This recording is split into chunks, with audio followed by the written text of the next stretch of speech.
Hello everybody. Today I'm getting ready to make a family favorite heirloom passed down recipe. I don't know what else to call this recipe other than butternut squash casserole. That's just how we've referred to it. Not very exciting. I've never met anyone else who's made this other than my immediate family, and I have no idea where it came from, where it originated, but it is delicious. Now, the recipe isn't exactly an exact science as far as measurements. Per recipe or per batch, you need 2 pounds of sausage.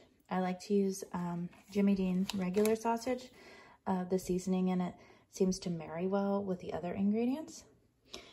Also, you need shredded cheddar cheese, you need spaghetti sauce, you need white rice, and you need butternut squash. I love this recipe because I feel like there's not a whole lot out there as far as recipe goes with butternut squash, and I love butternut squash. Sometimes these are called winter squash. I think they even sometimes will call them, I know there's other names. I don't want to mess it up. But anyways, that's all you need. Now, per batch, I can tell you that you need 2 pounds of sausage and you need 3 cups of cooked rice. The amount of sauce and cheese and butternut, I do not have a specific measurement for. So when I make this recipe, I make up a good bit and then I just freeze what we aren't going to use in casseroles for future use. There is a good bit of preparation because you have to deal with the butternut squash, and I find it's just easier to do a bunch at once and then have it, you know, one for now, one for the freezer, or so forth. So to begin with, the first thing you need to do, and I like to do this the day before, is cook your squash. Now, there are so many different methods, and my method may not be the correct, appropriate method, but after trying so many different methods, it's the one I have determined that I like the best. So when I'm working with butternut squash, I put them on a rimmed baking tray. I put foil down because the juices that come off the butternut have a high sugar content. They're real sticky. It's real messy. You're better off to just throw away the foil and not have to deal with it. I just put the butternuts on here. I prick them with a knife 2 or 3 times in each one.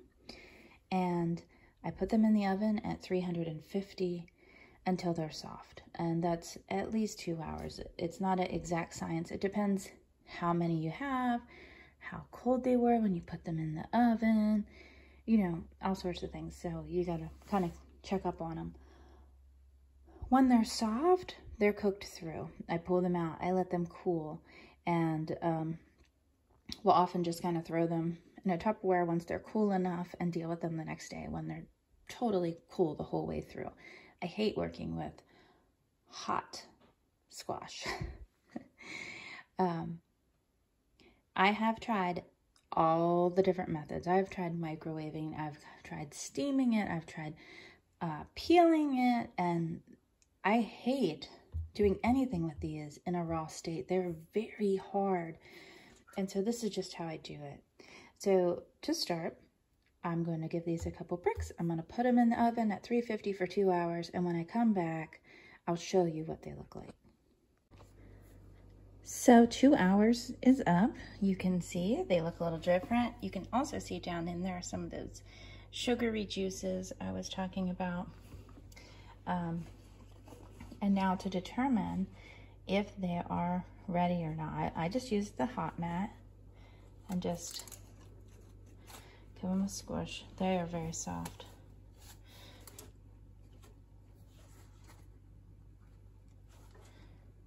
This one here, it's a little bigger. It's a little firmer, but it is, as it cools, it is going to cook a little further.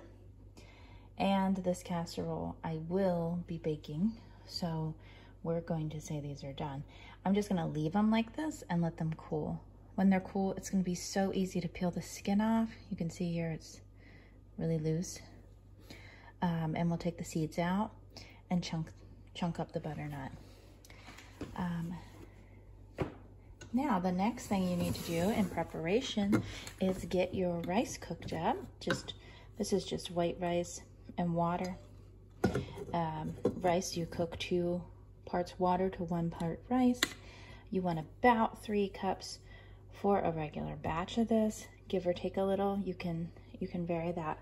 So I'm gonna get that cooked up while these cool. So next up, once you have your rice going, mine's here getting cooked, is to brown your sausage. Now you're going to have probably 2 pounds of sausage. I'm using much more because I'm making extra freezer casseroles. You're just going to brown it, and then you're going to drain the grease because we don't want that in our recipe, and just keep it as a separate item. This recipe is kind of like reminiscent of a lasagna as far as assembly goes. We're going to do layers, and we're going to have all of our different items that we're going to layer in. So another thing I really like about this dish is I love how it has a vegetable, a carb, and meat, and actually tomatoes, a fruit, all in one dish. So it's very satisfying casserole. And you can, tweak the ingredients a little. Now, another thing, it occurred to me while I was preparing this to share with you, it surprised me about how there was no spices in this. You could add spices. I know it seems really peculiar for a recipe to have nothing, no salt, no pepper, nothing. But the sausage is seasoned, and the sauce is seasoned, and when these all blend together, it is satisfying, and you shouldn't notice any void of flavor. You could probably add in some seasonings and spices if you wanted to.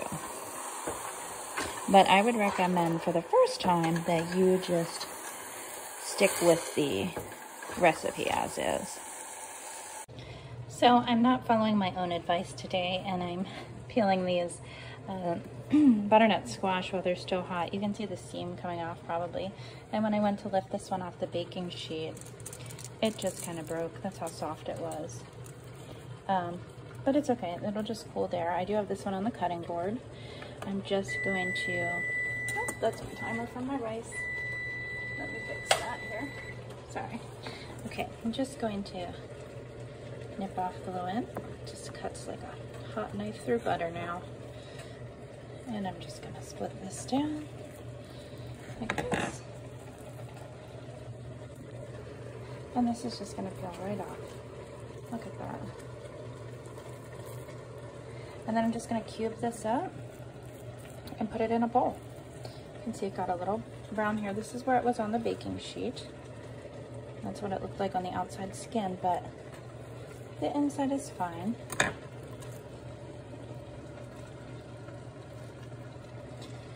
So I'm just gonna cube it all up and put it all in a big bowl. So we've got everything ready here. I've got by 9 by 13 sprayed with nonstick cooking spray. I've got my cheese, my sauce, my rice. There's all the butternut. There's the sausage. Now, if you're making one batch of this recipe, which I will have all the ingredients listed in the description of the video. If you're making one batch, like a normal person, you would have an extremely full 9 by 13. You could do a 9 by 13 and a 9 by 9. You would then freeze the 9 by 9, or you could cook them both up, or maybe you would freeze the 9 by 13, whatever. I'm just working this out till I run out. I'm gonna have at least 2 9 by 13s, maybe 3, we'll see. So to start, we're gonna layer in. First, we're gonna put a light layer of rice and then some sauce over that. Now your rice can be done the day before too. Your sausage can be done the day before. You can assemble this casserole and then put it in the refrigerator, cook it the next day. You can freeze it, so there's a lot of options. But one batch is gonna have about 3 cups of cooked rice. So it's not a ton of rice. Now, of course, you can adjust this to your own preferences, but it's not a real heavy rice dish. So I'm just gonna put a little more rice. And now the sauce, you don't even have to take it out of the can or the jar. We're just gonna drizzle it around. So let me show you. So there is the sauce. Now this recipe calls for a jar of sauce. My jars are very large jars. You would probably use more of an average jar, but we don't want it swamped. We don't want this to turn into like a soupy dish, but we do want a little bit of the moisture from the sauce and the flavor from the sauce. The butternut squash is also going to give us some more moisture. So now we're gonna layer on some butternut. Okay, so there's what it should look like after you put the squash in. You'll notice some of my pieces are larger chunks. Some of them are a little bit softer pieces. The neck of the butternut squash is a lot firmer than the ball area, and that's what you're seeing there. But just you know, get a nice bit of coverage. You don't have to have every bit covered, but get some butternut squash in there. And now we're going to sprinkle sausage over top of this. So I'm just using a slotted spoon, just going to kind of shake it on there to distribute it. You want a light spreading.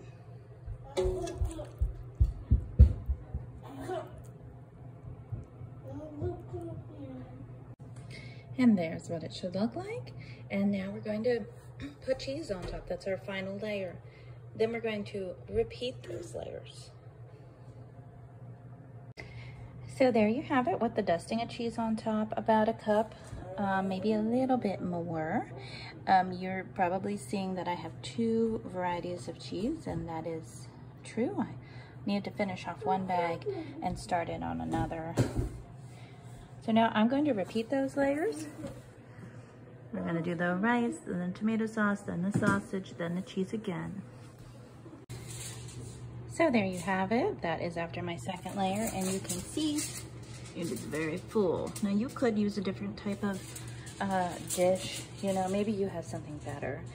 You might have to adjust baking times if that's the case. So now I'm going to cover it lightly, kind of tenting the top so it doesn't stick to the cheese. And I'm going to bake this at 400 degrees for 40 minutes.